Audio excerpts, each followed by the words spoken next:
وفاقی وزیر برائے تخفیف غربت سماجی تحفظ پیر سید عمران احمد شاہ نے لاہور میں قائم اٹامک انرجی کینسر ہسپتال انمول کا دورہ کیا۔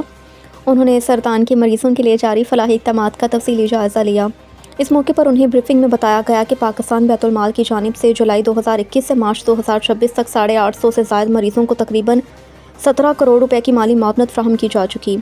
وفاقی وزیر کا کہنا تھا کہ غربت کا خاتمہ حکومت کی اولین ترجیح ہے اور یہ صرف ایک نعرہ نہیں بلکہ ایک عملی مشن ہے۔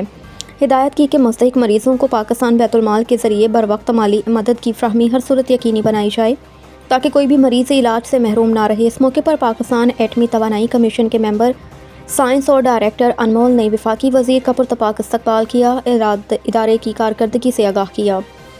وفاقی وزیر نے وضاحت دی کہ پاکستان بیت المال کے تحت دی جانے والی مالی امداد زکوٰۃ یا خیرات نہیں بلکہ ایک باوقار انڈومنٹ فنڈ ہے جس کا مقصد ضرورت مندوں کو سہارا دینا ہے۔